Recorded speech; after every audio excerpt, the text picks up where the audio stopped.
Bienvenidos a la Iglesia Palabra Viva. Nuestra misión es hacer discípulos por medio de la palabra, para que vivan y den la vida obedeciendo y enseñando la voluntad de Dios, que es Jesús. Buenos días, bienvenidos a la clase número 44 del Seminario de la Voluntad de Dios. Vamos hoy a responder la pregunta: ¿cómo el bautismo media el Evangelio? Y vamos a leer Juan capítulo 8. Vamos a orar primero y después vamos a empezar a leer. Padre Celestial, estamos aquí reunidos porque nosotros anhelamos todas las cosas que vienen de ti. Entender espiritualmente para vivir espiritualmente, conocer la verdad para andar en la verdad, para permanecer en la verdad. Señor Jesús, nosotros te pedimos, obra con la profundidad de tu Espíritu, Señor, en nosotros, para que seamos capaces de comprender tu amor, de comprender tu vida y poderla dar a conocer a otros, Señor. Gracias por la obra de tu Espíritu Santo en nosotros, por medio, Señor, del testimonio que nosotros recibimos de tu Hijo Jesucristo, que nosotros hemos hecho uno en nuestra vida. Permítenos que otros también lo hagan a través de nuestro testimonio, Padre Celestial. Gracias te damos en el nombre de Jesús. Amén. Dice Juan capítulo 8, versículo 1. Y Jesús se fue al monte de los olivos, y por la mañana volvió al templo, y todo el pueblo vino a él, y sentado él, les enseñaba. Entonces los escribas y los fariseos le trajeron a una mujer sorprendida en adulterio, y poniéndola en medio le dijeron: Maestro, esta mujer ha sido sorprendida en el acto mismo del adulterio. Voy a estar hablando acerca del texto que voy leyendo. Fíjense lo que está haciendo Jesús, ahí dice, en el templo. Jesús en el templo está enseñando. Y los fariseos, los escribas, le reconocen a él como maestro. Hoy en día, para los judíos, Jesús es un maestro, todavía, él es un rabí. O sea, en los judíos, un maestro no es tanto el que sabe todas las cosas, sino un maestro es el que tiene la habilidad de, a través de las escrituras, hacer que la gente desarrolle un conocimiento. Para ellos, Jesús es ese tipo de maestro. Pero cuando Jesús está hablando de maestro, de él como maestro, él está hablando de que él es el único que es capaz realmente de revelarnos al Padre. Cuando nosotros vemos a Jesús como el maestro, ellos lo conocen como un maestro, pero Jesús es el maestro. Estamos pensando en Juan capítulo 1, versículo 18. Alguien que lea, por favor. A Dios nadie lo vio jamás, el unigénito Hijo es el unigénito Hijo que está en el seno del Padre, Él le ha dado a conocer. Muy bien, a Dios nadie le vio jamás, el unigénito Hijo que está en el seno del Padre, en otras traducciones dice que vive en comunión íntima con el Padre, Él le ha dado a conocer. Cuando nosotros hablamos de Jesús como maestro, estamos pensando en esto, en que Él es el único que da a conocer al Padre y el único que puede dar a conocer al Padre. Cuando los judíos le dicen a Jesús maestro, están hablándole como el que tiene la capacidad de poder disentir, hablar, escudriñar las escrituras y hacer que la gente vea las escrituras de una manera especial. Dice, le dijeron: Maestro, esta mujer ha sido sorprendida en el acto mismo del adulterio, y en la ley de Moisés nos mandó Moisés a apedrear a tales mujeres. Tú pues, ¿qué dices? Eso es un acto completamente rabínico. Ellos tomaban la ley y disertaban acerca de la ley. Pero la ley de Moisés es muy taxativa, la ley de Moisés es muy clara. Una mujer ha sido sorprendida en el acto mismo del adulterio y Moisés mandó a apedrear a tales mujeres. Tú pues, ¿qué dices? Entonces los judíos, por ejemplo, decían: en el día séptimo no trabajarás. ¿Qué hacían los rabinos? Los rabinos se ponían a discutir acerca de qué significaba trabajo y qué no significaba trabajo. Por ejemplo, si un sastre cargaba una aguja en su solapa, porque ahí los sastres estaban cosiendo y se colgaban la aguja en la solapa mientras iban cosiendo. Si un sastre cargaba una aguja en su solapa, él estaba violando el día de reposo. Por ejemplo, ellos decían, si una persona cabalga más de no sé cuántos, digamos 10 kilómetros encima de un caballo, si cabalga más de 11 kilómetros, está trabajando. Pero si él consigue un cojín de agua y pone el cojín sobre el caballo y cabalga sobre el cojín de agua, ya no está cabalgando sobre el caballo, ahora está sentado sobre el agua, de modo que el agua se para del caballo, entonces ya no está trabajando. Eso hacían los rabinos, interpretar la ley, jugar con la ley, tratar de darle vueltas a la ley, Ellos decían, está escrito, honra a tu padre y a tu madre. Pero si una persona tomaba ese dinero y decía, no, esto es corbán, o sea, esto es apartado para el templo, ya no tenía que darle ese dinero a los padres, porque ese dinero ya era dedicado a Dios, y primero es Dios que los padres. Fácil. Entonces ellos estaban ahí en ese juego de cómo era la ley. Ellos tomaban la ley y la trataban de suavizar o enfatizar según su conveniencia. Ellos traen a Jesús, a esta mujer, para ver Jesús qué va a decir con respecto de la ley de Moisés. Este es otro punto muy importante en esta lectura. ¿Por qué la ley de Moisés? ¿Por qué para ellos es tan importante la ley de Moisés? Porque Dios les dio la ley de Moisés. Dios en el monte Horeb le dio a Moisés la ley. Entonces, ¿se acuerdan cómo es ese suceso que Dios le entregó a Moisés la ley? Allá en el monte Horeb. Pero fíjense, sigamos leyendo. Mas esto decían tentándole para poder acusarle, pero Jesús, inclinado hacia el suelo, mas esto decían tentándole para poder acusarle, pero Jesús, inclinado hacia el suelo, escribía en la tierra con el dedo. Pregunta, ¿ha leído usted en la Biblia esto de escribir con el dedo? ¿En dónde? Yo les pido un favor, no aprenda doctrina de palabra viva. Porque entonces cuando nosotros aprendemos doctrina, nuestra mente se cierra. Por ejemplo, como hemos enseñado en Jeremías capítulo 17, 13, muy bien y muy aplicada, como está diciendo, entonces dice ahí que escribió en el suelo. Pero habla la Biblia de otro lugar en donde se escribió con el dedo. ¿Dónde? En eso está el ejercicio de escudriñar las Escrituras. Hemos de tener cuidado cuando se habla del dedo de Dios, ¿sí? O los dedos de Dios. Cuando se habla del dedo de Dios, los dedos de Dios, el brazo de Dios, se está hablando de la acción de Dios, del trabajo de Dios. Por ejemplo, dice, y el brazo del Señor me sostuvo, o sea que la acción de Dios. Pero también hablará del Mesías como el brazo de Dios, o hablará de los ángeles como los dedos de Dios, ¿sí? Como las manos de Dios. Pero para poder afinar un poco esto, estamos buscando en la Escritura dónde dice que escribió con el dedo. Dice muy bien en el libro del Éxodo, cuando dice que Dios escribió con el dedo en las tablas de la ley.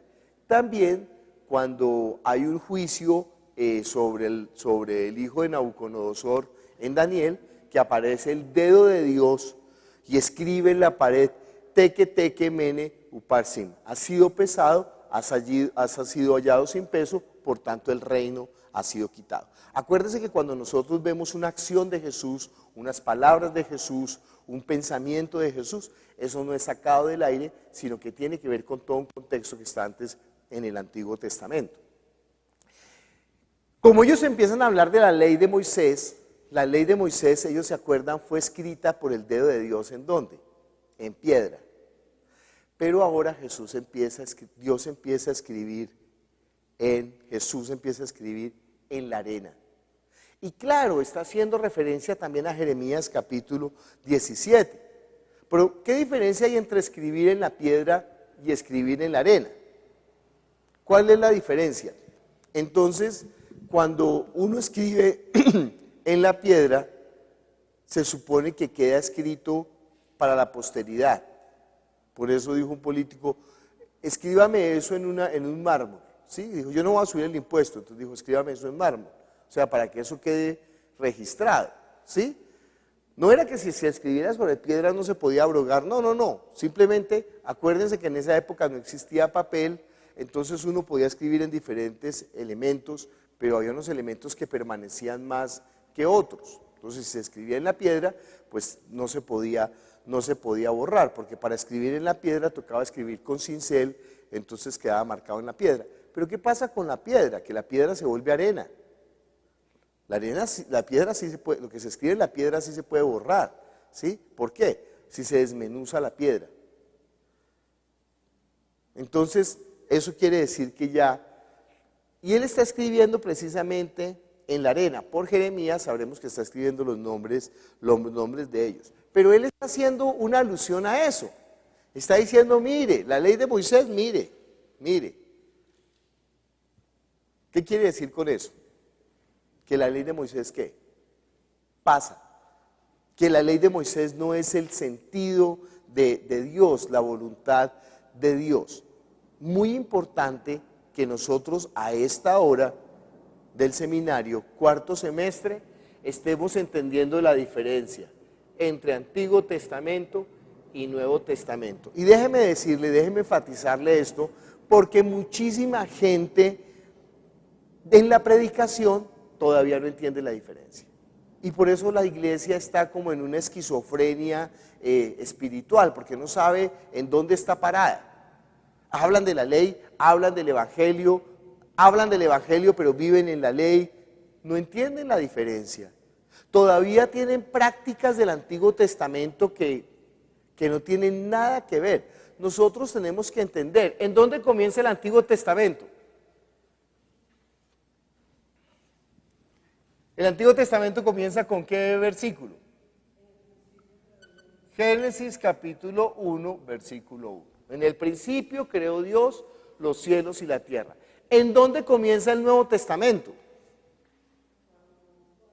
En Juan 1.1. Y eso es completamente diferente, porque Juan 1.1 dice, en el principio era el verbo estaba con Dios y el verbo era Dios. Pregunta, ¿cuál es más antiguo?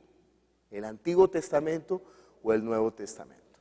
Porque el Antiguo Testamento comienza con la creación del universo, pero el Nuevo Testamento comienza desde Dios, que es eterno. Entonces, déjeme decirle, es completamente diferente.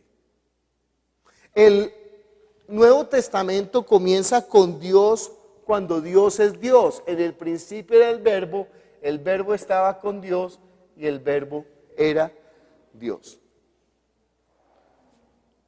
Todo ha sido creado por Él, eso es Génesis capítulo 1.1. Y sin Él, nada de lo que ha sido hecho, fue hecho. Pero fíjese todo ese camino que está entre Dios eterno y la creación del universo, y mucho más cuando ya el verbo se hizo carne. Entonces muchas personas piensan que el Antiguo Testamento es como la raíz, como la base de nuestra fe. Pero el Antiguo Testamento no es la base de nuestra fe. La base de nuestra fe es ¿qué? Dios eterno. Y ese Dios se hizo carne. La creación del universo solamente es como un vaso desechable. Pero nosotros ya teníamos el café preparado. No es que primero se hizo el vaso, es más, el vaso es un elemento para poder servir el café. El vaso es un acto segundo. El vaso desechable es ¿qué se inventó primero, el café o los vasos desechables? Entonces no, los vasos desechables son solamente una herramienta para poder sostener el café, pero primero es el café. Así es con Dios. Dios es Dios eterno, preexistente, antiguo, vetusto, principio. Y Dios comienza a crear los cielos y la tierra. Cuando Dios comienza a crear los cielos y la tierra, comienza a hablar entonces del hombre. Génesis capítulo 1, versículo 27, y creó Dios al hombre, a imagen de Dios lo creó, varón y hembra lo creó. Capítulo 2, el hombre espiritual. Y formó Dios al hombre que había hecho el polvo de la tierra, formado el polvo de la tierra, le sopló aliento de vida, fue el hombre un ser viviente, a ese hombre lo puso en el jardín del Edén. Y después comienza a hablar de la caída del hombre, de la muerte del hombre, del pecado del hombre. Después habla de cómo el hombre está en el peligro de que se pierda la simiente de Dios, y entonces inunda la tierra y mata todo lo que hay en la tierra, pero salva a 8 en las aguas, en el arca. Y después de eso, entonces, de esos descendientes de Noé, toma uno que es Abraham y le da la promesa: por tu casa voy a venir, en el tiempo de la vida vendré a ti. Como Dios le da la promesa a Abraham, es el hombre al que le da la promesa, no se la dio a Adán, no se la dio a Noé, se la da a Moisés. Por eso para los israelitas Abraham es lo máximo. Ellos siempre están pensando, nuestro padre Abraham. Si usted quiere predicarle a un musulmán, háblele del padre Abraham y el musulmán no tiene problema con eso. Pero acuérdele que en Abraham está la promesa. ¿Cuál es la promesa? Por tu casa ¿qué? Voy a venir. Eso está hablando ya del Mesías. Pero ese Mesías es antes de Abraham. Dice: mas esto decían tentándole para poder acusarle, pero Jesús, inclinado hacia el suelo, escribía en tierra con el dedo, y como insistieran en preguntarle, se enderezó y les dijo: el que de vosotros esté sin pecado, sea el primero en arrojar la piedra contra ella. E inclinándose de nuevo hacia el suelo, siguió escribiendo en la tierra. Fíjese que Jesús no actúa como los rabinos, porque los rabinos discutían o acerca de la ley o acerca de la persona que cumplía o violaba la ley. En eso ellos basaban su discusión, o en la ley o en la persona que incumplía o cumplía la ley. Jesús se sale de esto. Jesús ni habla de la ley, Jesús ni habla de la persona que está incumpliendo la ley. ¿De quién habla? De todos los demás, menos de la ley y menos de la persona. Jesús le da un cambio, le da un giro, pone la ley en otro punto, porque él dice: el que esté libre de pecado, que tire la primera piedra. O sea que él dice: mire, si vamos a hacer cumplir la ley de Moisés, todos ustedes han de morir. Él no. Todos ustedes, mire esa forma tan avesada que Jesús habla cuando dice: bueno, ¿de qué pecado me están acusando? ¿Usted podía hablar de esa manera? Usted podría decir: no, yo no tengo pecado, ¿a mí qué pecado? No, inmediatamente le sacan todos los trapos al sol. Inmediatamente le dicen: viejo, pero usted, ay, está tan hipócrita, viejo. ¿Usted se cree santo? Fíjese los malvados acusan. Y cuando le dicen: no, pero es que usted es santo. Ah, no, yo sé que yo no soy santo, pero es que, ¿qué? Los demás sí y usted no. Peor que los fariseos, ¿no? Los fariseos, al menos, ¿qué hicieron? Apenas les dijo eso Jesús. ¿Qué hicieron? Soltaron las piedras y se fue cada uno para su casa. Porque ese es el propósito de la ley de Moisés. El propósito de la ley de Moisés es con respecto a quién, con respecto al hombre. La ley es antropocéntrica.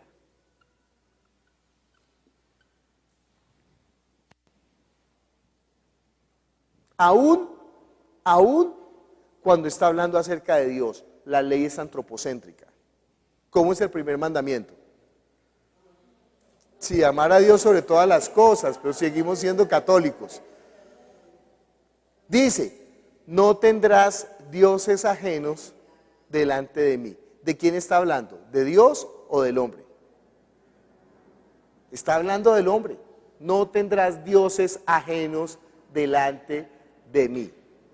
Segundo mandamiento: no te harás imagen. ¿De quién está hablando? ¿De Dios o del hombre? Guardarás el día de reposo. ¿De quién está hablando? ¿De Dios o del hombre?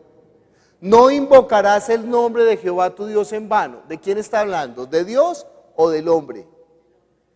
Está hablando del hombre. Y los siguientes todavía mucho más.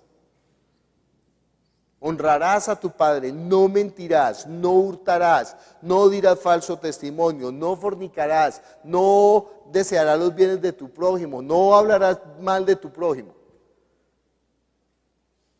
Toda la Biblia, todos los 10 mandamientos son antropocéntricos, están centrados en el hombre. Y Jesús le está dando el sentido correcto, o sea, está completando, está cumpliendo el sentido de la ley. ¿Cómo? Está revelando para qué es la ley. ¿Para qué es la ley? Ya lo dijo el apóstol Pablo, pero usted todavía no le cree a Pablo. Para que toda boca se cierre y todo el mundo quede bajo el juicio de Dios, por cuanto todos pecaron, están destituidos de la gloria de Dios. Por eso los fariseos sí entendieron eso. ¿Y qué hicieron? Soltaron las piedras. ¿Sabe qué es lo triste?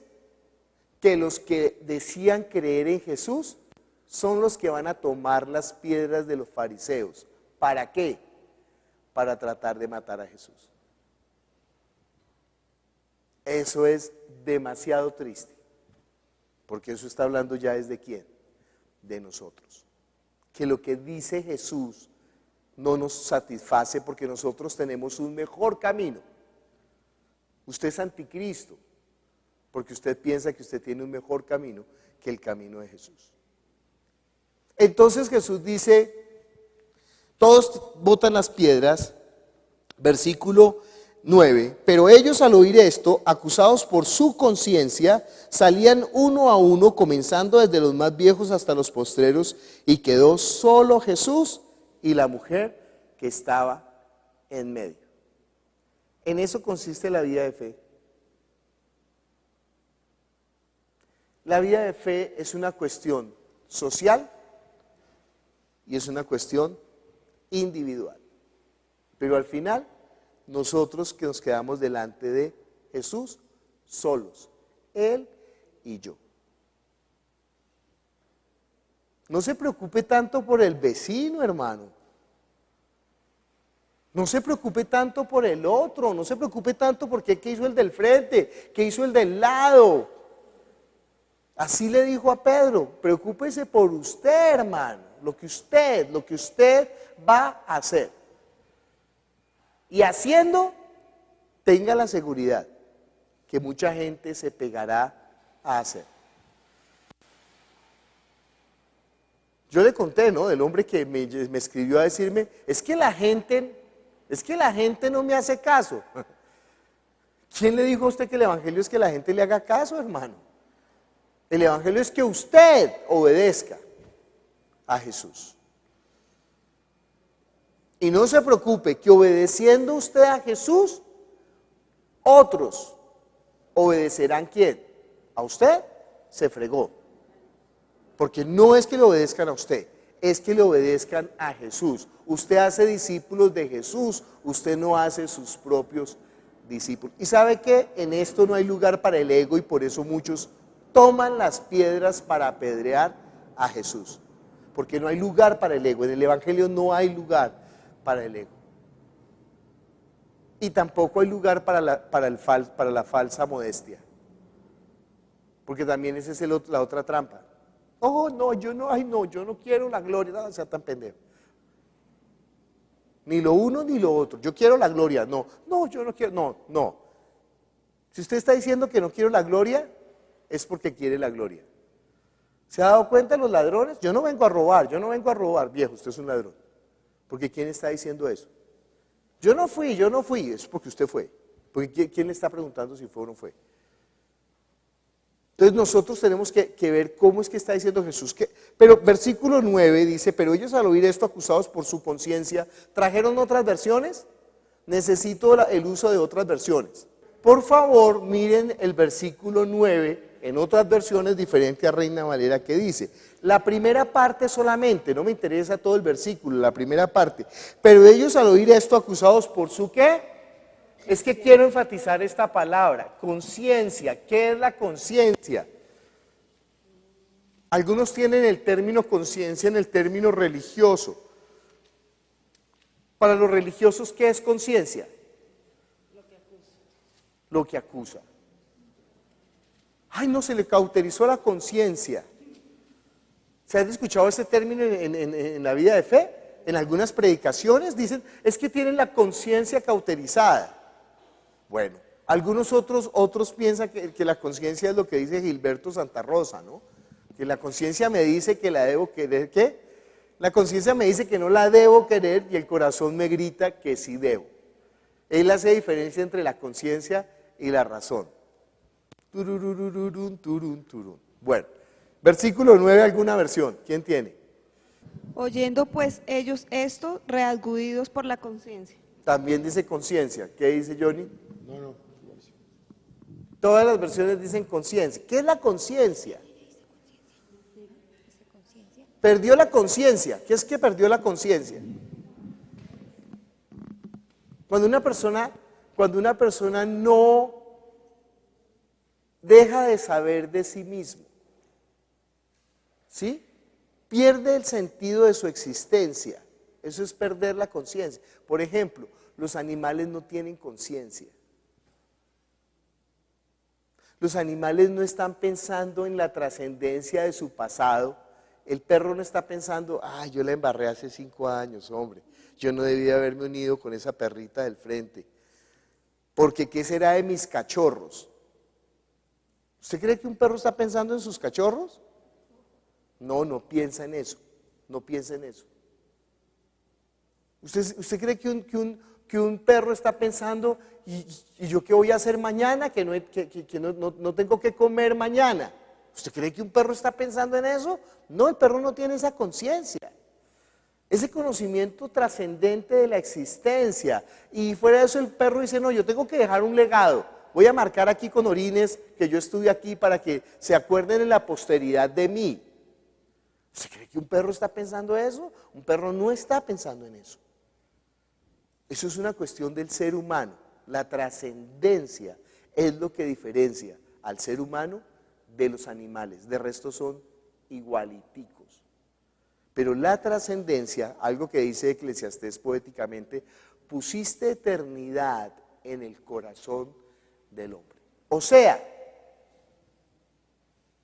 ¿para qué sirve esta vida? ¿Para qué sirve esta existencia? No solamente para lo material. Fíjese cómo es la conciencia de dura que Bill Gates, por ejemplo, después de que ha conseguido la fama y el dinero y el poder, dice, ¿sabe qué?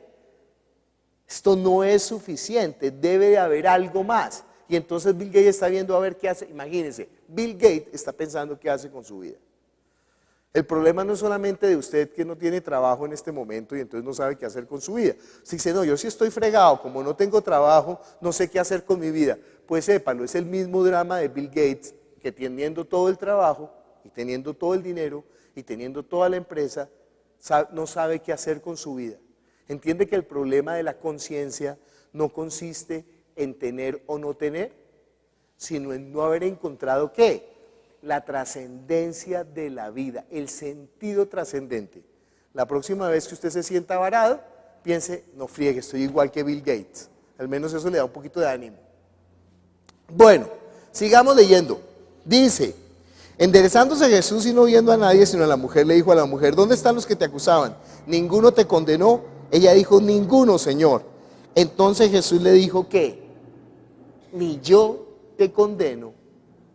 Vete y no peques más. El Señor de la ley,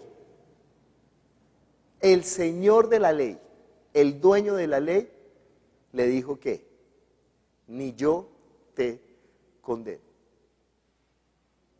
De modo que hay algo más grande que la ley.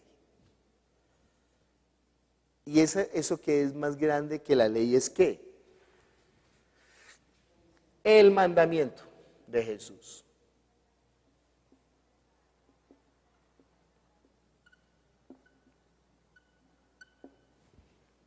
No, es que la ley dice, sí, pero Jesús dijo. Y eso es lo que Jesús está retando todo el tiempo a los fariseos y a los escribas. Oísteis que fue dicho, está hablando de la ley de Moisés, pero yo os digo, está hablando de su ley, está hablando de su palabra, está hablando de su mandamiento. Y está colocando su mandamiento y su palabra por encima de la ley de Moisés. Dice después, ni yo te condeno, ¿qué? Vete y no peques más. Y aquí tenemos que subrayar una palabra que vamos a desarrollar después, que es pecado. Y recuerde, para esta palabra, que esta mujer no vino a Jesús voluntariamente. A esta mujer la trajeron acusándola. Pero ni aún así, porque entonces enseñan, escuché una frase ahí en el Facebook rarísima, dice que el evangelio es el arrepentimiento.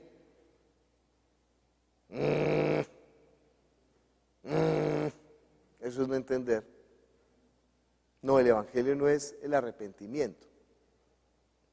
Y menos el arrepentimiento de la religión, porque el arrepentimiento de la religión es ¿qué? Siéntase mal. Mire, aquí Jesús está hablando del evangelio sin el arrepentimiento. Porque el evangelio es ¿qué? Ni yo te condeno. La otra parte, vete y no peques más. Cuando él dice vete y no peques más, inmediatamente la gente piensa en el pecado de ¿qué? De la ley. Pero no pueden pensar en el verdadero sentido del pecado. Acuérdese, esta mujer no ha venido por su propia cuenta buscando a Jesús. Esta mujer la han traído sorprendida del mismo acto del adulterio. Otra vez Jesús les habló diciendo, yo soy la luz del mundo, el que me sigue no andará en tinieblas, sino que tendrá la luz de la vida. Entonces los fariseos le dijeron, tú das testimonio acerca de ti mismo, tu testimonio no es verdadero. Respondió Jesús y les dijo, aunque yo doy testimonio acerca de mí mismo, mi testimonio es verdadero porque yo sé de dónde he venido y a dónde voy, pero vosotros no sabéis de dónde vengo ni a dónde voy. Vosotros juzgáis según la carne, yo no juzgo a nadie. Y si yo juzgo, mi juicio es verdadero, porque no soy yo solo, sino yo y el que me envió, el Padre. Y en vuestra ley está escrito que el testimonio de dos hombres es verdadero. Yo soy el que doy testimonio de mí mismo, y el Padre que me envió da testimonio de mí. Ellos le dijeron, ¿dónde está tu Padre? Respondió Jesús, ni a mí me conocéis, ni a mi Padre. Si a mí me conocieseis, también a mi Padre conoceríais. Estas palabras habló Jesús en el lugar de las ofrendas, enseñando en el templo, y nadie le prendió porque aún no había llegado su hora. ¿Por qué Jesús es la luz del mundo? Lo hemos dicho muchas veces. Jesús es la luz del mundo porque Él solamente puede darnos a conocer al Padre. Y esa es la luz espiritual, poder conocer al Padre, poder conocer a Dios, poder tener comunión íntima con Dios a través del conocimiento, de la revelación que nos da Jesucristo. Jesucristo nos dio el conocimiento del Padre a través de ¿qué? De su palabra. La palabra que yo les he hablado son espíritu y son vida. Pero algunos de los que están aquí no creen. ¿Entiende qué es eso? Porque uno pensaría, oiga, si Él da la palabra, pues todos creen, pero Él da la palabra y no todos creen. Y Él sabe quiénes son los que creen y quiénes son los que no creen. Yo le conté la historia a la persona que oramos en una situación tan dura, y la persona se levantó llorando con la misma desesperanza, y dice que era cristiana. Entonces yo le dije, ¿para qué? Entonces, ¿para qué oramos? Usted no cree, o sea, no cree que Dios puede obrar. Mire, si Dios no puede obrar, ¿quién puede obrar? Entonces nosotros no deberíamos de estar en desesperanza. Nosotros, o no, o es que Dios es solamente una aspiración, ¿O es que Dios solamente es un buen pensamiento? Dios es solamente un paliativo. Dios, usted sabe, ¿no? A los enfermos a veces que están enfermos terminales les dan harina en forma de pastillas y les dicen, tómese esto que con esto se le quita el dolor. Y no sirve para nada, pero ellos, un placebo. Y entonces, ¿Dios es su placebo? O sea, usted está pensando que es como, bueno, hay que creer en algo. Alguna gente dice eso, necesitamos creer. Pero si usted realmente ha creído, usted le está apostando a él, ¿qué? Su vida. Se supone. Por eso dice Pablo, hagan un favor, examínense a ver si de verdad ustedes han creído. Si el Espíritu de Jesús está en ustedes. Si no, creyeron en vano. Apague la luz y váyase, deje de perder el tiempo. Otra vez Jesús les dijo, yo me voy, y fíjense que dice, en su ley, eso es una particularidad, en su ley está escrito. ¿Se da cuenta que esa no es realmente el mandamiento de Dios? Sino que esa es la ley de los hombres, completamente antropocéntrica, completamente pensando es en el hombre. Dice, otra vez le dijo Jesús, yo me voy y me buscaréis, pero en vuestro pecado moriréis. A donde yo voy, vosotros no podéis venir. Decían entonces los judíos, ¿acaso se matará a sí mismo que dice, a donde yo voy, vosotros no podéis venir? Y les dijo, vosotros sois de abajo, yo soy de arriba, vosotros sois de este mundo, yo no soy de este mundo. Por eso os dije que moriréis en vuestros pecados, porque si no creéis que yo soy, en vuestros pecados moriréis. ¿Cuál es la única forma de escapar de la muerte en el pecado? Creer en Jesús. Por eso le dice a la mujer, mujer, vete y no peques más. No podemos apartar esas palabras que están ahí pegadas. Entonces, ¿en qué consiste que la mujer deje de pecar? ¿En qué? En que crea en Jesús.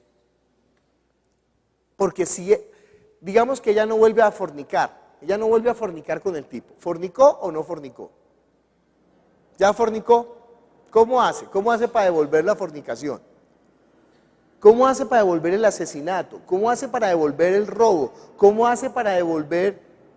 Imagínense, ni siquiera devolviendo 4 veces lo que se robó puede devolver el robo. Porque no ve que le ocasionó un daño, y ese daño ¿cómo lo repara? Y el asesinato, ojo por ojo, diente por diente, como dice la ley, no lo puede reparar. Me mató a mi hijo, venga, yo le mato al suyo. ¿Usted cree que le repara eso? ¿Usted cree que la ley puede hacer algo? La ley no puede hacer nada. Pero si creen en que Él es, eso es una maravilla. Si ustedes creen que yo soy, entonces ¿qué pasa con el pecado? Ojo, a la mujer no le dijo tus pecados te son perdonados. Usted tiene que tener en cuenta eso. A la mujer sorprendida en el acto mismo del adulterio no le dijo tus pecados te son perdonados. Lo que le dijo es que ni yo te condeno. Porque Él no vino para condenar al mundo. Usted sí condena al mundo, pero Él no vino para condenar al mundo. Él vino fue para salvar al mundo. Pero si la mujer viene a Él, ¿qué le va a decir a él a la mujer, como le dijo a otras mujeres? ¿Qué? Mujer, tus pecados te son perdonados. ¿Entiendes esa diferencia? Es diferente no condenar a tus pecados te son perdonados. Si no la condena, todavía el pecado está en ella. Pero si ella viene a Jesús y cree en Jesús, ¿qué? Como si nunca hubiera pecado. Ese es el Evangelio. Eso es lo que la palabra está hablando. Ustedes son de abajo, yo soy de arriba, vosotros sois de este mundo, yo no soy de este mundo. Por eso dije que moriréis en vuestros pecados, porque si no creéis que yo soy, en vuestros pecados moriréis. ¿Usted sabe qué hacen los abogados en Estados Unidos? Estudiar todos los juicios que se han hecho. Un buen abogado en Estados Unidos conoce toda la historia de los juicios. ¿Por qué? Porque si él llega a descubrir que una vez las jueces dictaron sentencia a favor de un acto, entonces ese acto ya está establecido como ley y siempre funciona. La ley de Moisés es dada ¿cuándo? Dice la Biblia, 400 años después de la promesa a Abraham. Pero el Evangelio está establecido ¿qué? Por eso dicen en el libro del Apocalipsis, el Evangelio eterno. El Evangelio eterno. El Evangelio es antes de la ley y el Evangelio es anterior a la promesa y el Evangelio es establecido antes de la fundación del mundo. La sangre de Jesús fue establecida desde antes de la fundación del mundo, dice la Biblia en 1 de Pedro capítulo 1, versículo 18. Que nosotros no fuimos comprados con oro o plata o con cosas corruptibles que recibimos de nuestros padres, sino con la sangre preciosa de Cristo Jesús, como un cordero sin mancha, destinado desde antes de la fundación del mundo, Génesis capítulo 1, versículo 1, Juan capítulo 1, versículo 1, pero manifestado en los postreros tiempos por amor de vosotros. Dice, entonces le dijeron, ¿tú quién eres? Pues a propósito, claro que le están preguntando, ¿tú quién eres? Pero es que está diciendo que si ustedes creen que yo soy, entonces, ¿tú quién eres? Entonces les dijo lo que desde el principio, o sea, pero ¿de cuál principio? Lo que desde el principio os he dicho. Él es el principio.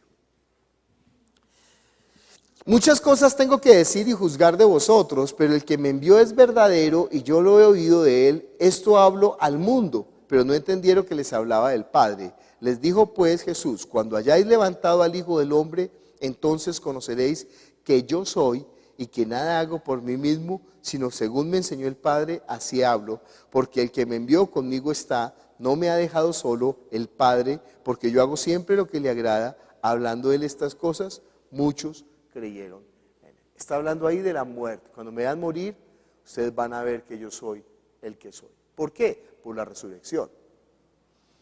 Dijo entonces Jesús a los judíos que habían creído en él, si vosotros permaneciereis en mi palabra, seréis verdaderamente mis discípulos y conoceréis la verdad y la verdad os hará libres. Lo hablamos la vez pasada, pero entiéndalo, si usted no ha conocido la verdad, usted no puede hablar de la verdad.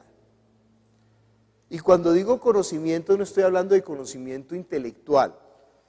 Cuando yo le digo es cuando usted no ha sido atravesado por la verdad, cuando la verdad no ha sido hecha vida en usted, cuando el evangelio no es su evangelio, cuando usted no ha pasado por la buena noticia, usted no puede hacer pasar a nadie por ahí.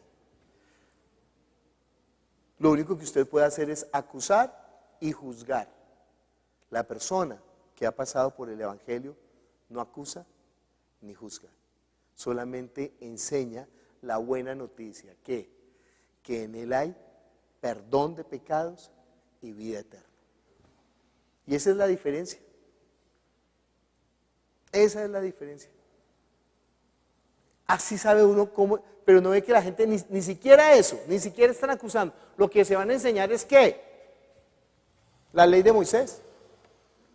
Y todavía están utilizando la sombra para entonces venga y lo unjo con aceite. A la salida el pastor va a estar ungiendo, al final el pastor va a estar ungiendo a la gente con aceite, pase al frente, pase al frente. Y es una cosa ridícula, es una cosa absurda.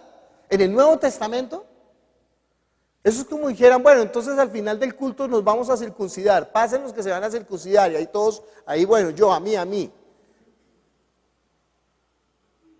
Como si estuviéramos diciendo entonces al final del culto vamos a matar los becerros para el perdón de los pecados. Como si estuvieran diciendo entonces ahora vamos a quemar los holocaustos al final del culto. Entonces ahora vamos a todas esas prácticas raras, pero todavía se está haciendo eso. Y todavía la gente está pensando en ¿qué? En la ley de Moisés. ¿Saben por qué?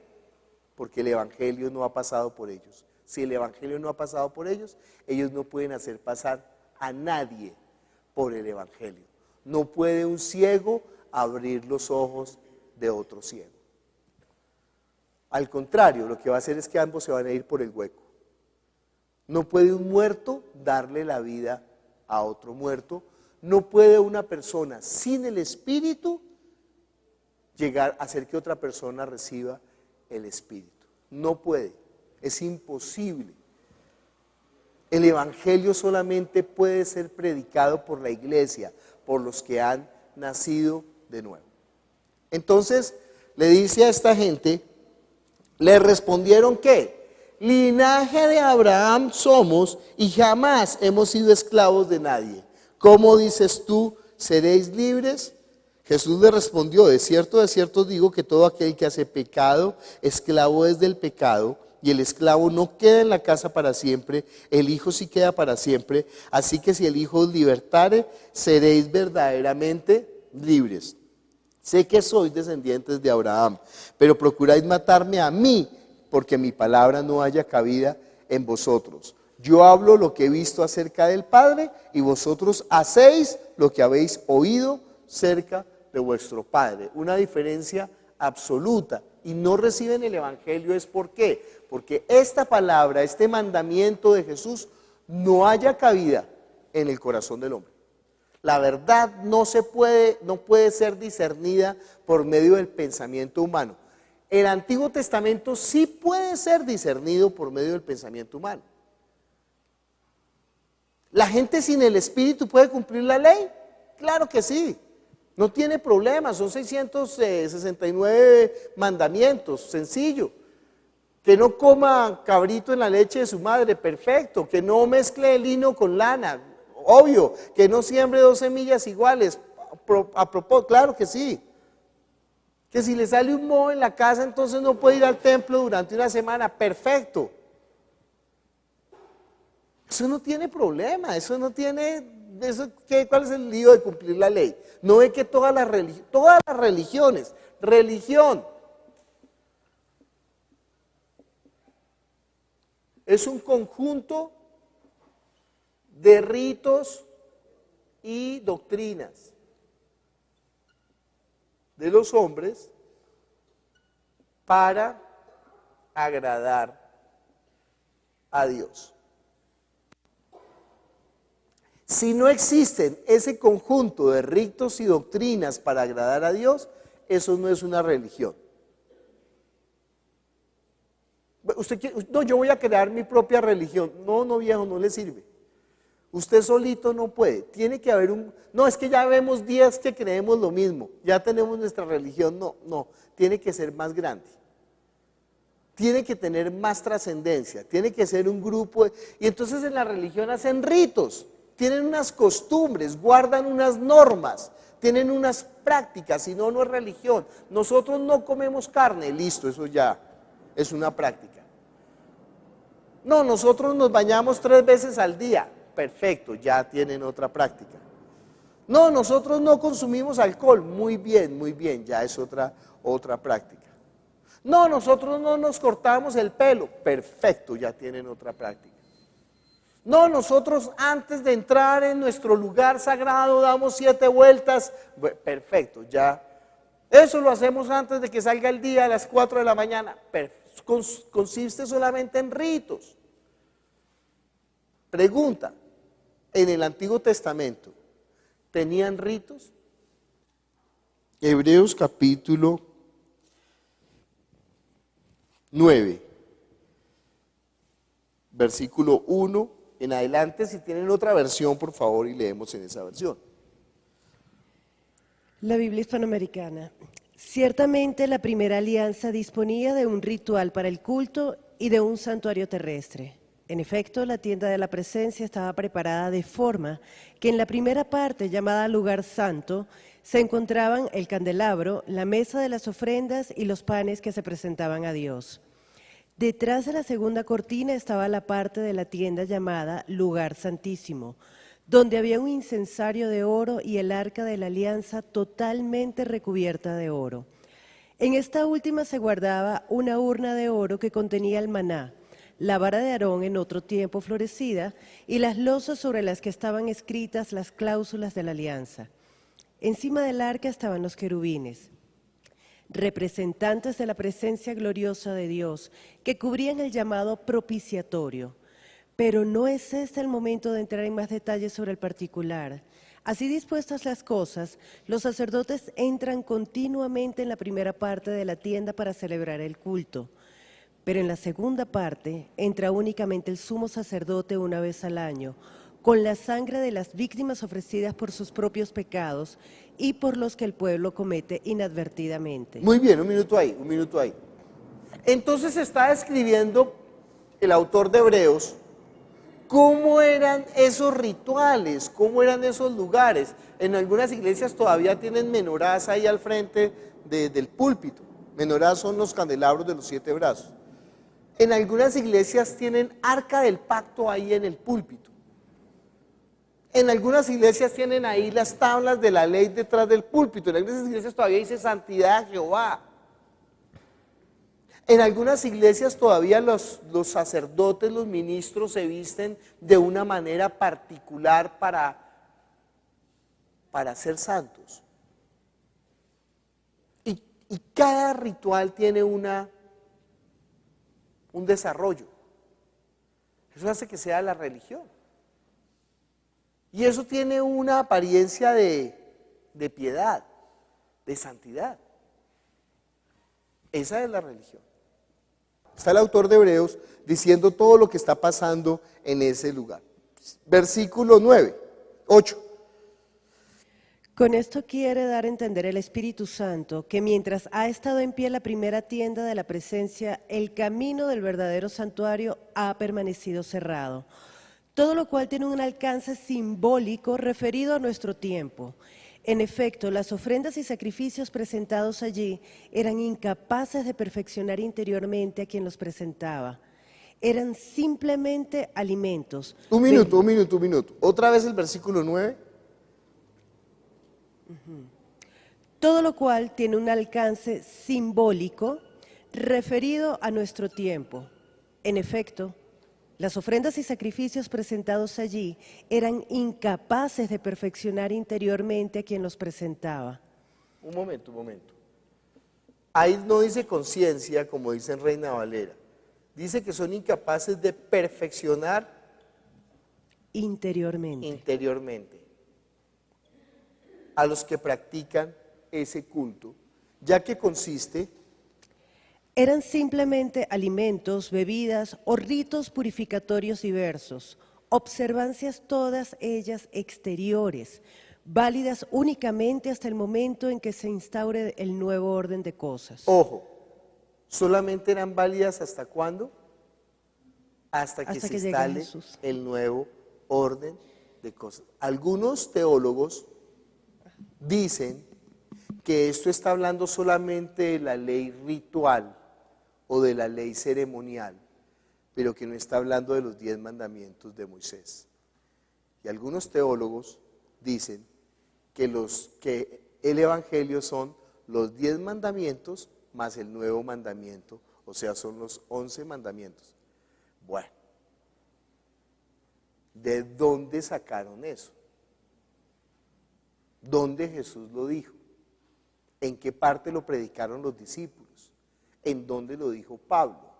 ¿En qué libro del Nuevo Testamento está? Esa es la teología, pero la teología chimba. Esa teología es la teología podrida, o sea, esa teología no tiene ningún sustento, ni siquiera es que tienen un versículo para sustentar, no, es que se inventan lo que les da la gana. Pero ellos están cometiendo un gravísimo problema y ya vamos a ver qué es ese problema. Si una persona permanece en la ley, está cometiendo el peor error. Y yo le dije, puede ser que usted sea bruto, Dios le perdona. Pero si usted es contumaz y rebelde, no lo perdona. Lo saca fuera del campamento y lo mata. Nosotros no podemos en cuanto a esto ser contumaces y rebeldes. Dice ahí, ¿eso es qué? Símbolo, analogía. Ay, Se me olvida siempre una palabra que ahí está en el Nuevo Testamento. Esto era sombra, esto era,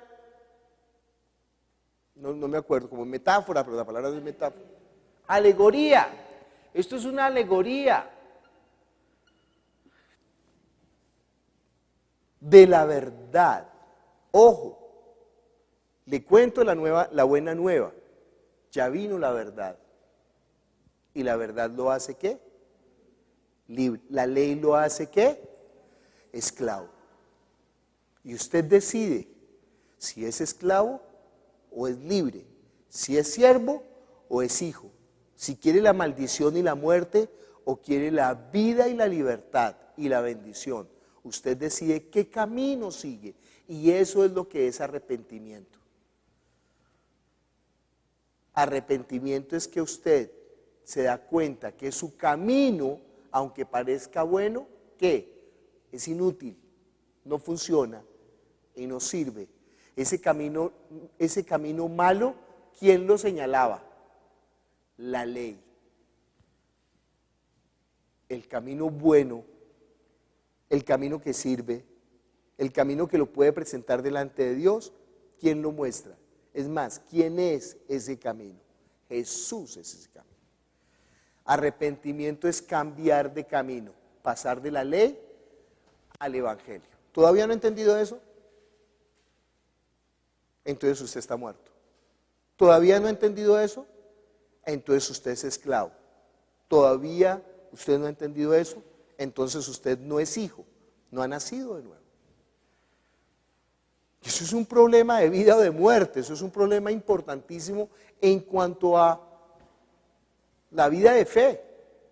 Yo no puedo predicar ya el Antiguo Testamento a no ser que lo utilice mostrando la alegoría de qué, de la verdad, mostrando el símbolo de la verdad. Podríamos detenernos, como dice el autor de Hebreos, en cada cosa y decir qué es la vara de Aarón que reverdeció. El domingo lo estábamos diciendo. La vara de Aarón que reverdeció significa la palabra puesta por obra. Jesús es la vara de Aarón que reverdeció, o sea, la palabra puesta por obra. Jesús es el arca de la propiciación, Él se hizo propicio por nuestros pecados. Jesús es el arca de la expiación, porque Él expió nuestros pecados. Jesús es el maná que bajó del cielo, porque Él es el pan que bajó del cielo. Jesús es el cumplimiento de la ley, porque Él pagó por nuestros pecados, porque escrito está, la paga del pecado es la muerte. Solamente la sangre cubrirá el pecado, y Él derramó la sangre por nuestros pecados. Y Él es el arca del pacto, porque los ángeles están para servirles a Él y a los que estén dentro de ese pacto nuevo. Y Él es el sumo sacerdote que entró y una vez y para siempre al lugar santo. Y Él es el velo que se rasgó de arriba abajo, porque en su carne nosotros tenemos entrada al trono de la gracia. ¿Seguimos? Cada parte, cada cosa está hablando es de Él y para Él y por Él. Y todavía en las iglesias están colocando cortinas de colores del tabernáculo para... ¡Ay, no! Yo creo que las personas exmusulmanas que están viniendo a la iglesia se sienten muy cómodas en nuestra iglesia. ¿Por qué? Porque no hay ninguna imagen, no hay ningún muñeco por ahí, no hay ningún embeleco. No hay nada, no hay absolutamente nada en nuestra iglesia. Ni siquiera una cruz hay en nuestra iglesia. Solamente está ¿qué? La palabra. Y si no se ha dado cuenta, esta iglesia tiene forma de arca. Ah, eso ya es un símbolo. Pues sí. Nos va a tocar desbaratar este lugar. Bueno, solamente consiste en ¿qué? En ritos, en doctrinas, en abluciones, en cosas en cuanto a ¿qué? En cuanto a la carne. ¿Hasta cuándo? Hasta el tiempo de reformar todas las cosas. Versículo 11 es el versículo hermoso de Hebreos. Por favor. Leamos. Pero Cristo se ha presentado como sumo sacerdote de los bienes definitivos, y siendo el suyo un santuario mayor y más valioso, no fabricado por manos humanas, y por tanto no perteneciente al mundo creado, 12. entró una vez por todas en el lugar santísimo, no con sangre de machos cabríos o de toros, sino con la suya propia, rescatándonos así para siempre. Se da por hecho que la sangre de machos cabríos y de toros, así como las cenizas de una ternera, tienen poder para restaurar la pureza externa cuando se esparcen sobre quienes son considerados ritualmente impuros. Un momento ahí. ¿Entiende? Que puede la sangre de los machos cabríos limpiar a los inmundos. Por fuera. Por fuera. Ustedes son sepulcros blanqueados. Mire, le vuelvo a dibujar los huevitos esos que dibujamos siempre. Y esta es la carne. Le voy a pintar primero a una prostituta o a un publicano. Y ahora le voy a dibujar a un fariseo.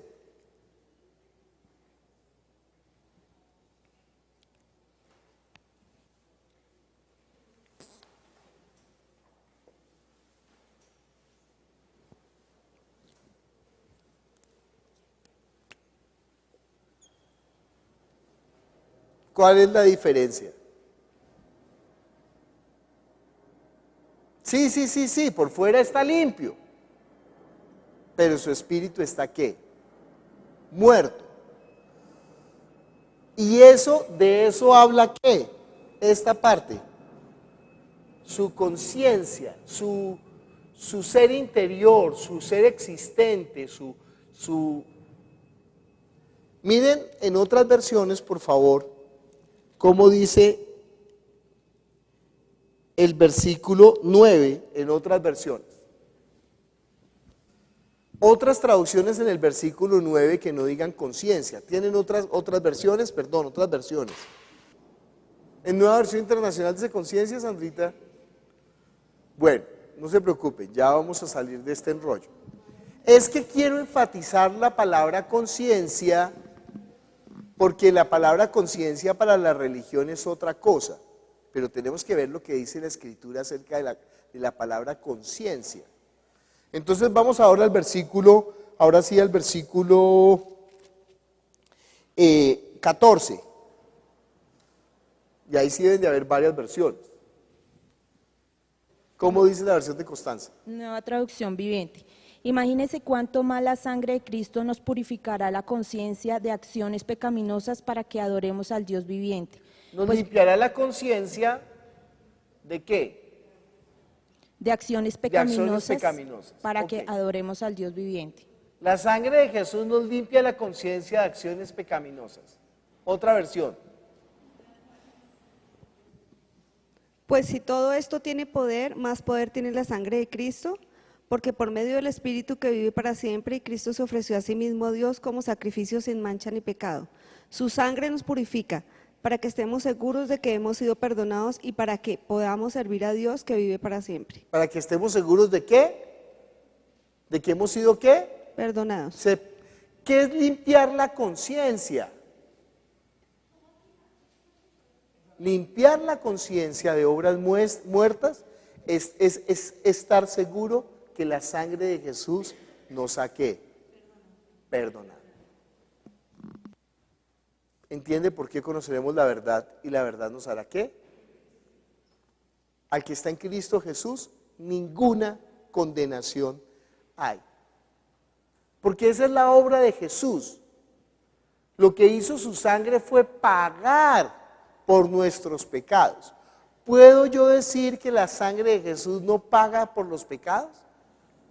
Pues créame que mucha gente lo dice. La mayoría de los cristianos, estoy hablando entre comillas, no saben eso. Si no saben eso, no son cristianos.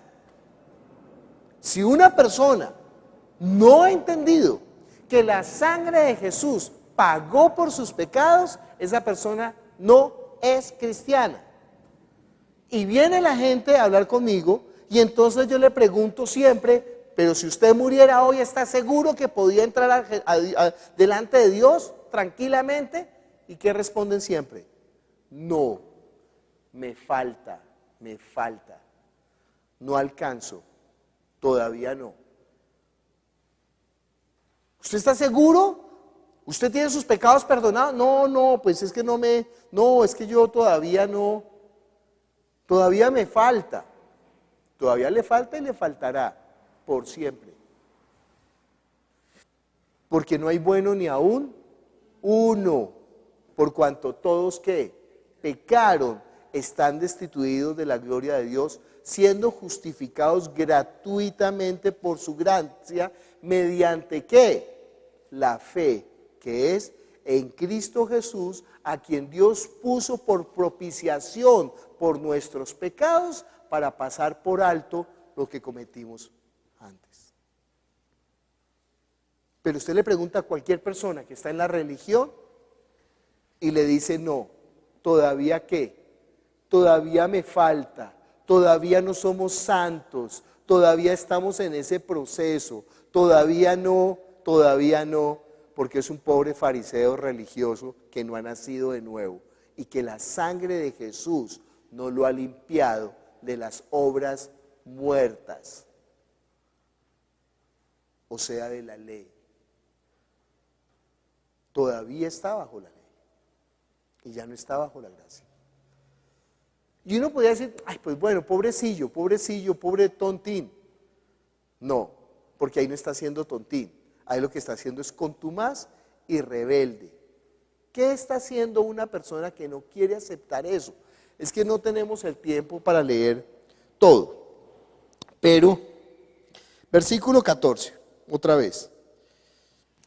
Pues cuánto más eficaz será la sangre de Cristo, que bajo la acción del Espíritu Eterno se ha ofrecido a Dios como víctima sin mancha. Cuánto más será capaz de limpiar nuestra conciencia de las acciones que causan la muerte, para que podamos dar culto al Dios viviente. Precisamente por eso Cristo es el mediador de una alianza nueva. Con su muerte ha obtenido el perdón de los pecados cometidos durante la antigua alianza, haciendo posible que los elegidos reciban la herencia eterna prometida. ¿Cuál es la obra de Cristo? ¿En qué consiste el nuevo pacto? Usted ni siquiera está en el nuevo pacto. ¿Para qué toma la copa? ¿Para qué toma la copa, viejo? Está cometiendo un pecado terrible porque no está discerniendo la sangre de Jesús. Todavía usted está diciendo, solamente los dignos toman la copa. Viejo, mejor dicho, se metió en calzas prietas con Dios. Pero es que es la imbecilidad más grande, perdón que hable de esa manera, pero es la imbecilidad más grande porque así lo dijo Pablo, imbéciles. Habiendo comenzado por la gracia, terminaron por la carne. A eso solamente tiene Pablo derecho a decir imbéciles. Pues no, yo también puedo decir imbéciles, porque es imbécil la persona que toma por inmunda la sangre del pacto y que no cree que en Jesús hay perdón de los pecados. Entonces no es cristiano, entiéndalo, esa persona que no ha entendido que en Jesús hay perdón de pecados, ¿qué? No es cristiano, porque la obra de Jesús lo que obra es sobre ¿qué? Sobre el ser interior, es una regeneración, el espíritu es lavado, no con la sangre de los machos cabríos que solamente podían obrar por fuera, sino con la sangre preciosa como de un cordero sin mancha y sin pecado, destinado desde antes de la fundación del mundo. Y eso es el pacto establecido desde antes de la fundación del mundo. ¿Cómo no discierne eso y si dice que es cristiano? No puede ser cristiano. Porque no ve que esa es la base de la fe. ¿Qué es lo que van a enseñar los discípulos todo el tiempo? Léalo en la Biblia. La base de su predicación es el perdón de los pecados. Vayan y enseñen lo que yo he mandado. ¿Qué mandó Él? Que crean en Él. ¿Que crean en qué? Que Él pagó por los pecados. No que Él es bueno. Bueno no es sino Dios. No que Él nos va a hacer lindos. Los religiosos son lindos. Pero es el único que puede transformarnos sustancialmente. Pero si eso no ha ocurrido en nosotros, no podemos tener ese nuevo nacimiento. Si de verdad no hemos creído en eso. Sigamos leyendo. Todos saben que para que un testamento surte efecto es necesario que conste la muerte de quien lo otorgó. En vida del testador no tiene ninguna validez, ya que solo a partir de la muerte adquiere valor un testamento. De ahí que también la primera alianza dio comienzo con un rito de sangre. En efecto, cuando Moisés terminó de explicar a todo el pueblo los preceptos de la ley, tomó sangre de los toros y los machos cabríos, la mezcló con agua y valiéndose de un poco de lana roja y de una rama de hisopo, roció con ella al libro de la ley y a todo el pueblo, diciendo: esta es la sangre que ratifica la alianza que Dios ha establecido con ustedes. ¿Usted se imagina cuando Jesús, haciéndoles memoria del símbolo del Antiguo Testamento, toma la copa con los discípulos que son judíos y que sabían que este era el día especial, el día de la expiación? Y Jesús toma la copa y dice: esta es la copa del nuevo pacto en mi sangre. Ellos se quedaron: ¿y este man quién se cree que es? ¿Y este man cree que es mejor que los machos cabríos y que la sangre del cordero de la expiación, que era un cordero sin mancha y perfecto, que había sido guardado por un año para ese rito especial? ¿Y él quién se cree? ¿Que es mejor que el sumo sacerdote que mataba y que con esa sangre entraba al lugar santísimo? ¿Y quién se cree él? ¿Es mejor que nuestro Moisés que nos dio la ley? Fíjese, hasta el libro de la ley tenía que ser purificado con la sangre. Sigamos leyendo. Después roció con sangre la tienda de la presencia y todos los objetos reservados para el culto. Y es que según la ley, prácticamente todas las cosas se purifican mediante la sangre. Y si no hay derramamiento de sangre, tampoco hay perdón. Se necesitaban pues tales sacrificios para purificar lo que solo era esbozo de las realidades celestiales. Pero estas mismas realidades celestiales precisaban de sacrificios más valiosos. Por eso Cristo no entró en un santuario construido por manos humanas, que era simple imagen del verdadero santuario, sino que entró en el cielo mismo, donde ahora intercede por nosotros en presencia de Dios. Y tampoco tuvo que ofrecerse muchas veces, como tiene que hacerlo el sumo sacerdote judío, que año tras año entra en el lugar santísimo con una sangre que no es la suya. De no ser así, Cristo debería haber padecido muchas veces desde que el mundo es mundo. Y sin embargo le ha bastado con manifestarse una sola vez, ahora, en el momento culminante de la historia, destruyendo el pecado con el sacrificio de sí mismo. Y así como está establecido que todos los seres humanos deben pasar por la muerte una sola vez para ser a continuación juzgados, así también Cristo se ofreció una sola vez para cargar con los pecados de la humanidad. Después se mostrará por segunda vez, pero ya no en relación con el pecado, sino para salvar a quienes han puesto su esperanza en Él. Todo el tiempo está enfatizando eso, ¿entiende? La sangre de Jesús y el lavamiento de los pecados por medio de la sangre, de la obra de Jesús. La ley solamente era una sombra de la verdad que es la obra de Jesús, la vida de Jesús. Nosotros estamos en el Nuevo Testamento, nosotros estamos en el pacto eterno, nosotros hemos recibido la verdad, nosotros no nos podemos volver atrás.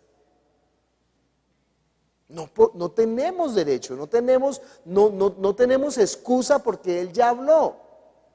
No podemos permanecer en la ignorancia. Y menos a estas horas de la vida donde se supone que usted ha tomado 44 clases hablando todo el tiempo de esto, porque desde la primera clase no hemos cesado sino repetir esta misma cosa. Y si no me cree, vea la clase que está grabada en internet, la primera clase. Que todo es por medio de Él y para Él. Y que solamente en Él podemos presentarnos delante de Dios como si nunca hubiéramos pecado. Sigamos leyendo.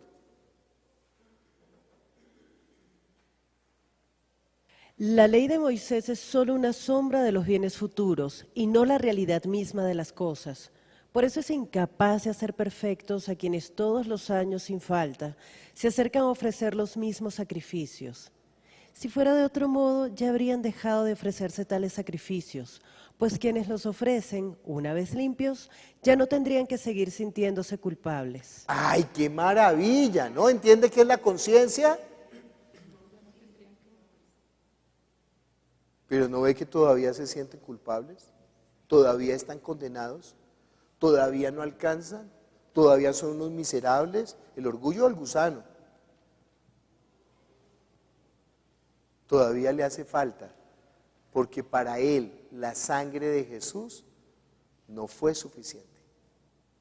Y cuando una persona declara que la sangre de Jesús no es suficiente, se está metiendo en un lío mayúsculo. Sigamos leyendo.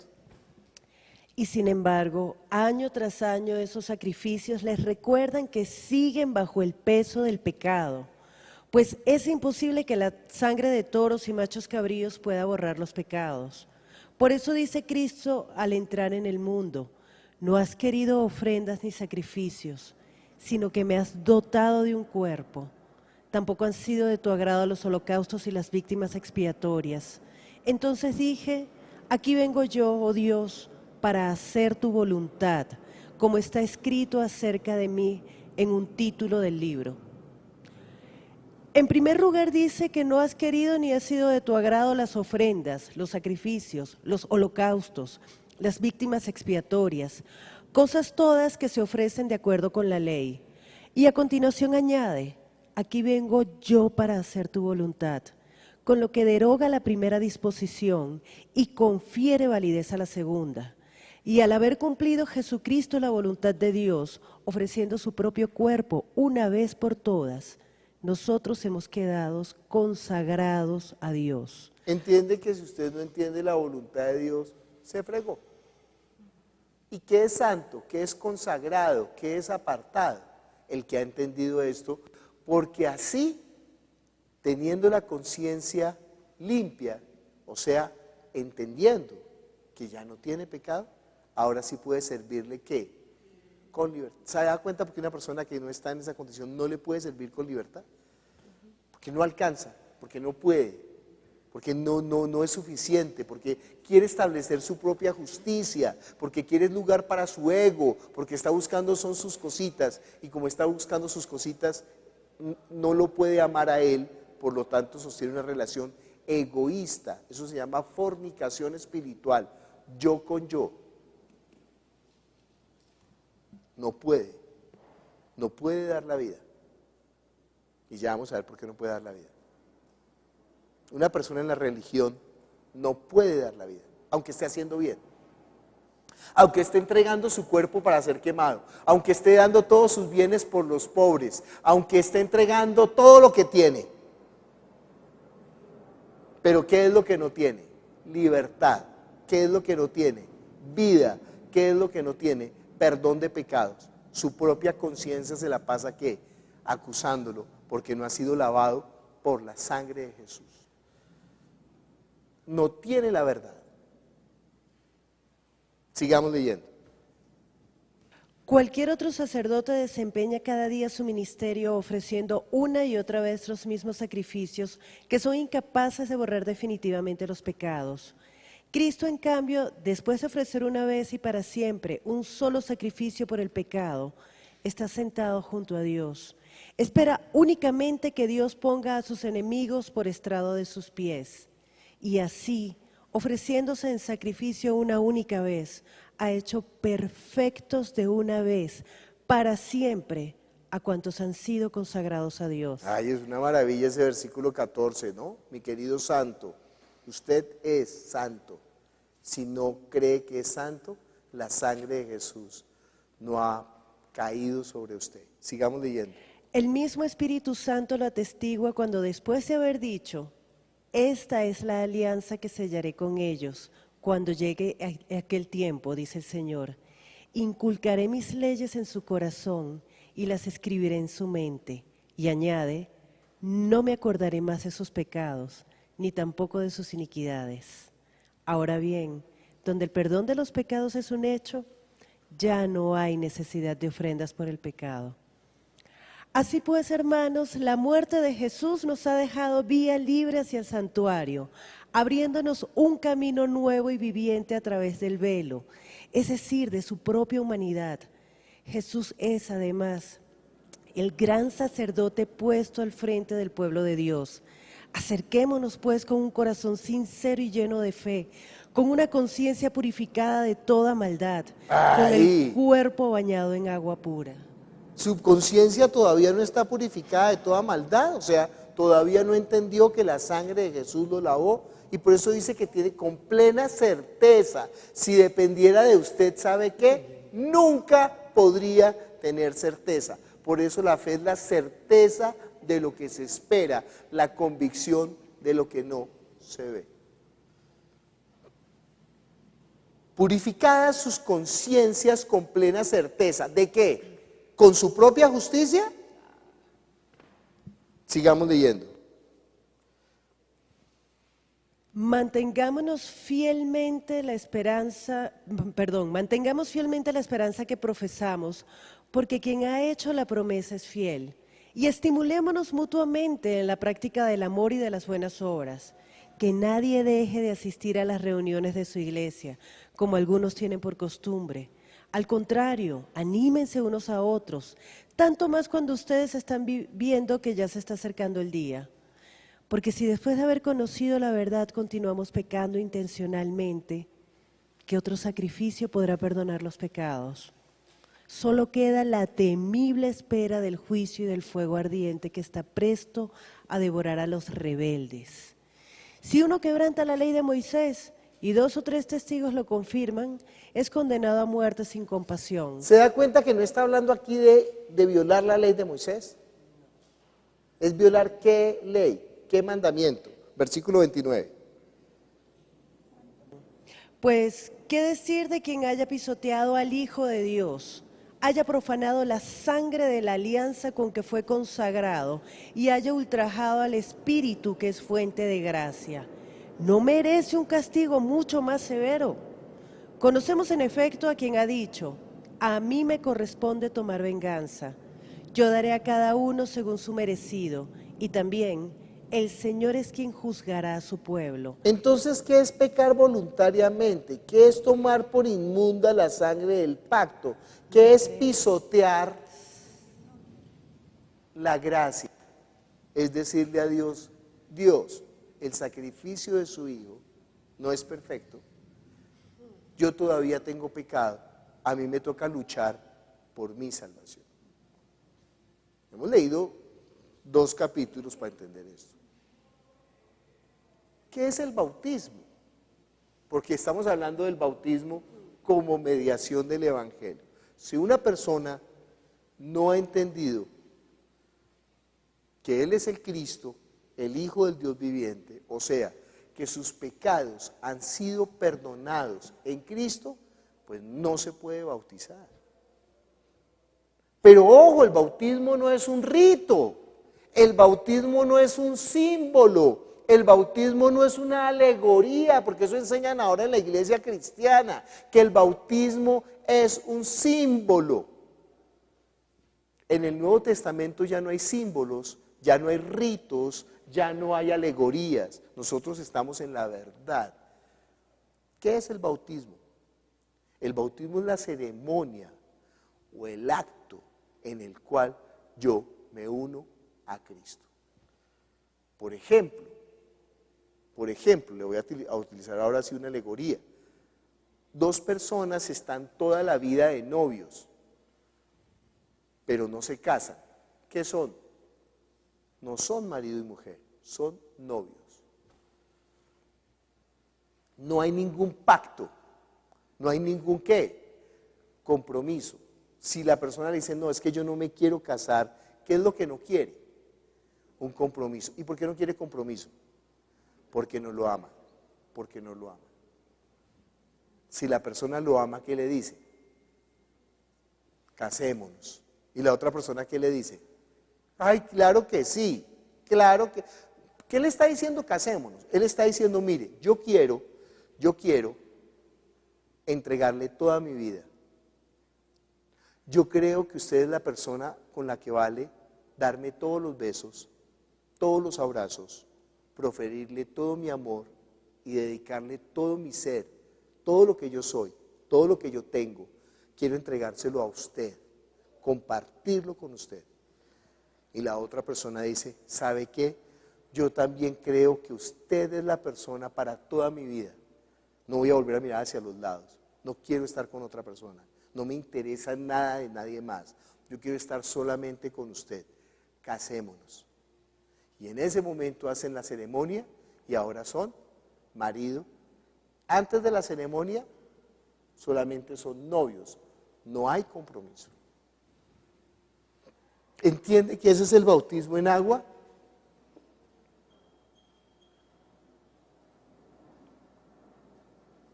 Antes de meterse al agua era soltero.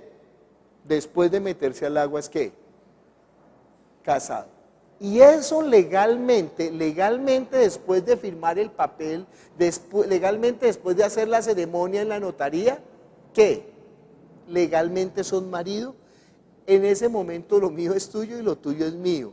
En ese momento tus deudas son mis deudas. En ese momento si usted se quedó embarcado me toca pagar a mí también, aunque nos divorciáramos.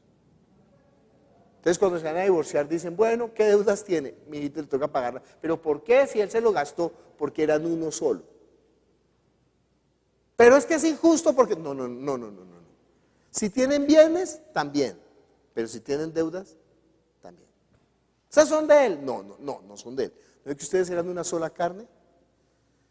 Nosotros cuando entramos al matrimonio, cuando entramos al bautismo traemos una deuda eterna, el pecado. Y cuando nosotros entramos en el agua, dice Romanos capítulo 6, nos hacemos uno con Cristo.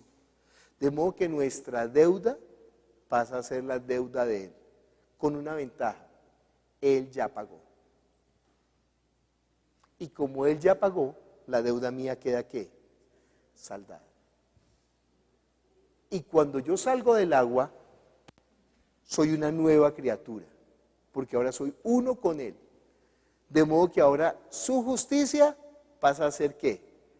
Mi justicia. Ahora soy hijo de Dios. Eso es un acto legal, no de la tierra.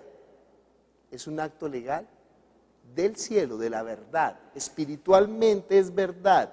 Espiritualmente yo ya estoy unido a Cristo en su muerte y en su resurrección. Lo único que podía terminar ese pacto es ¿qué?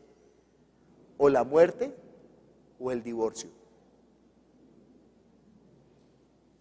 Mire el divorcio desde ese punto de vista. ¿Y sabe qué dice la Biblia? Que si se divorció, no puede volver con él, según la ley de Moisés. Si se divorció, puede casarse con quien quiera, menos con la persona con la que se divorció. ¿Sabía eso? Eso es la ley de Moisés. ¿Quiere la ley de Moisés? Pues yo le digo la ley de Moisés. Porque si una persona se separa de Cristo, ya no puede volver a Cristo. Por eso Pablo cuida su relación ¿con qué? Con temor y temblor. Fíjese, si una pareja, uno de los dos echa una canita al aire, ¿qué? ¿Rompió el pacto? No, está faltando al pacto, pero no lo ha roto. Ay, perdóname. Sí, tranquilo. Vuelve y se echa otra canita al aire. ¿Rompió el pacto? No, aunque está faltando al pacto. Perdóneme. Mire, esto es muy tenaz. En cuanto a Dios, Él permanece fiel. Él no se echa canitas al aire. Y Él no va a romper el pacto. En cuanto a Él, ¿sabe cuál es el problema? Que la gente que echa las canitas al aire dice, ¿sabe qué? Yo ya no quiero volver. ¿Sabe qué? Prefiero esta fornicación a este pacto sagrado. ¿Y sabe qué le dice Dios? listo, el pacto queda roto. No por el acto del engaño, no por el acto del engaño, sino porque el corazón se endureció para apartarse del Dios vivo. Por eso dice, no les dio Moisés el divorcio por la dureza de su corazón. Y por eso dice en Hebreos, ojo, que no se endurezca su corazón para apartarse del Dios vivo. ¿La salvación se pierde? En cuanto depende de Dios, no. En cuanto depende de nosotros, sí. Porque nosotros decidimos que romper el pacto. ¿Qué pasa si el marido muere? ¿Hay pacto? Ya no hay pacto. Bueno, nosotros estábamos casados con la ley. Vamos a leer Romanos capítulo 6.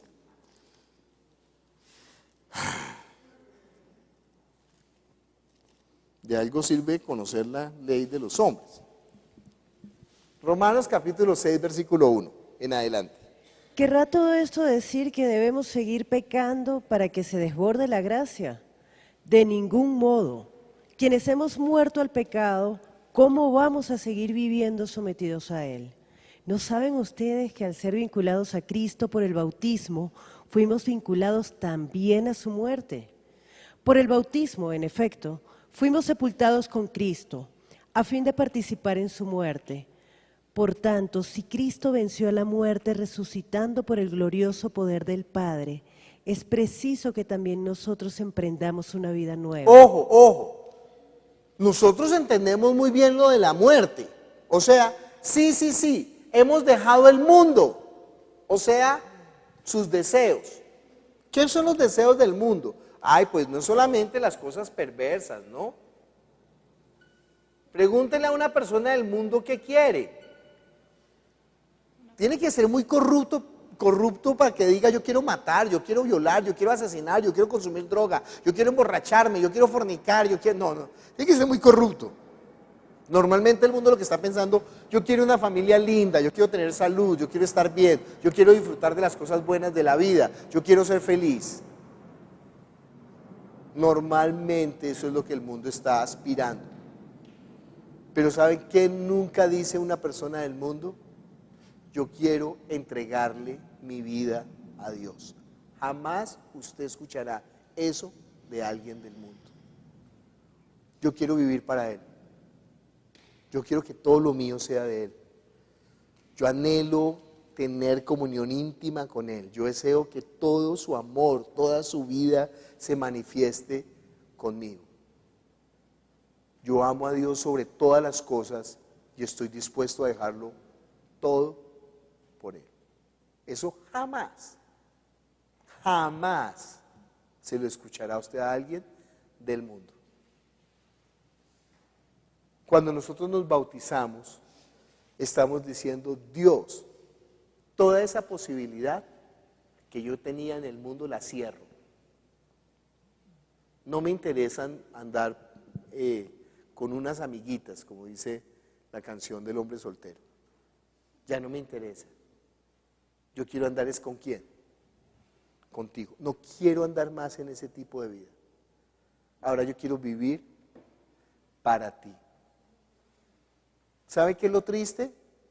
Que inicialmente nosotros teníamos eso. Y la religión nos volvió atrás. A engañarlo a él, a engañarlo. A decirle, ¿sabes qué? Me acordé que espérame, yo le doy unos besitos y ya vuelvo. ¿Sabe qué dice Dios? Lo espero. Demasiada misericordia. ¿Sabe cuál es el problema? Que nosotros de pronto no queremos volver. Ese es el problema. Que nosotros endurecemos nuestro corazón. Ay, sí, ya, no, espérate, ya, no, es que déjame resolver mis asuntos, sí. ¿Y qué dice Dios? Ay, no, usted se casó conmigo, venga y me ama. No. Él dice, ¿se quiere ir? ¿Se quiere ir? ¿Sabe qué? Váyase. Porque el amor no obliga. El amor es la manifestación voluntaria que nosotros queremos vivir para Él. Cuando nosotros nos metemos en esa agua, estamos muriendo ¿a qué? A ese pensamiento de vivir para el mundo. Y nosotros estamos resucitando para vivir ¿para quién? Para Él. Cuando nosotros nos metemos al agua, estamos enterrando ese viejo hombre con sus pecados en Cristo. Nos estamos uniendo con Cristo. Y aquí ha quedado atrás el hombre de pecado. Y cuando salimos del agua ahora somos ¿qué? Hijos de Dios porque somos hechos uno con Cristo. Ya no vivo yo, ahora vive Cristo en mí. Nos hemos divorciado de esta forma de vivir. Hemos muerto a esto. Mire conmigo ahí mismo Romanos capítulo 7.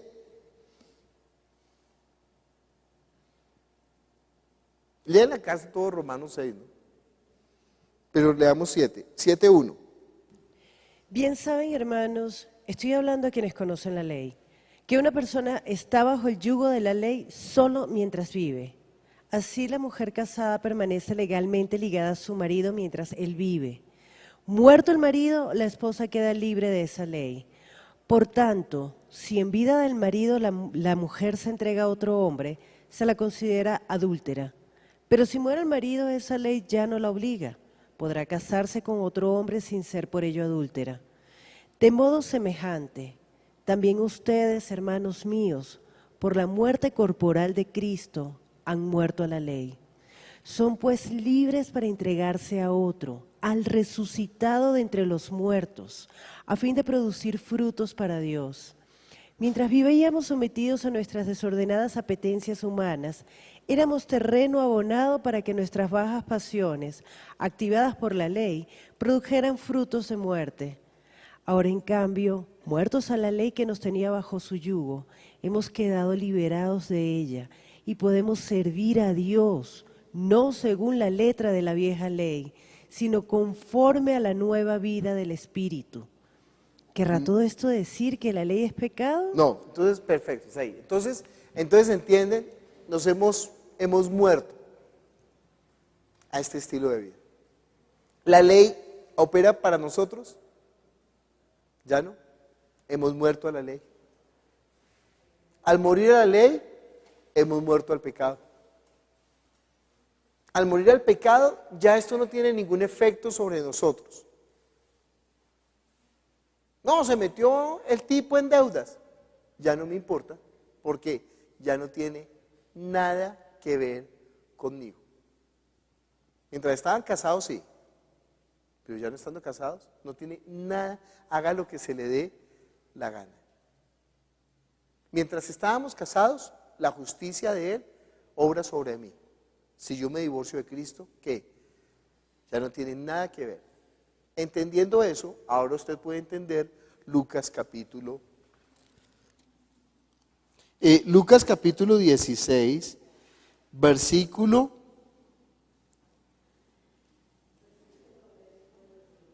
16 hasta el 18.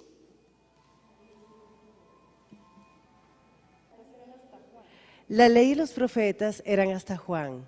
Desde entonces el reino de Dios es anunciado y todos se esfuerzan por entrar en él. Pero es más fácil que pasen el cielo y la tierra que se frustre una sola tilde de la ley. 18. Okay.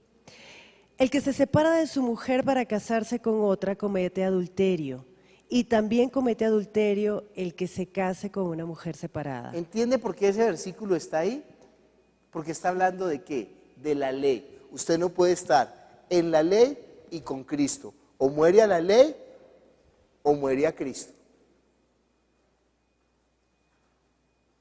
Porque la ley y los profetas eran hasta quién. ¿Saben qué dicen algunos teólogos? Que es que el editor de la Biblia se equivocó y metió ese versículo ahí, pero que ese versículo no tiene nada que ver con lo que está hablando.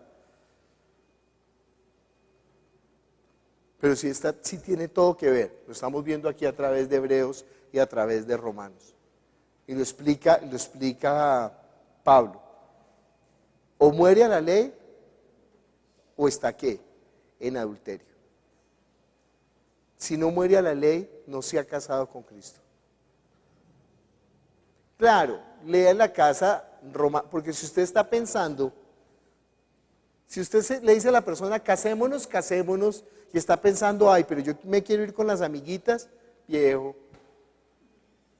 ¿Qué pues? ¿Perseveraremos en el pecado para que la gracia abunde? En ninguna manera. El que se ha casado con Dios, se supone que se casó en serio y le dijo, Dios, yo quiero serte fiel. Yo no quiero andar ya más en ese estilo de vida. Yo no quiero andar más ya que en el pecado. Y entonces ha sido limpio por dentro. Y entonces ahora solamente tiene que limpiar ¿qué? Lo exterior, las manos y los pies, el arrepentimiento. Si alguno hubiere pecado, abogado tenemos para con el Padre, a Jesucristo, el justo. Padre Celestial, nosotros te damos gracias por tu palabra que es la verdad, Jesús. Ayúdanos a permanecer en tu verdad, Señor, no en la verdad nuestra. Y ayúdanos, Señor, a entender ese bautismo que nosotros nos hicimos uno contigo, Señor, por Cristo Jesús. Que ahora nuestra injusticia fue sepultada, Señor, en el bautismo. Y que ahora tu justicia es nuestra justicia por la unión que tenemos en ti. Ayúdanos a serte fiel y a andar ahora en vida nueva. En el nombre de Jesús. Amén.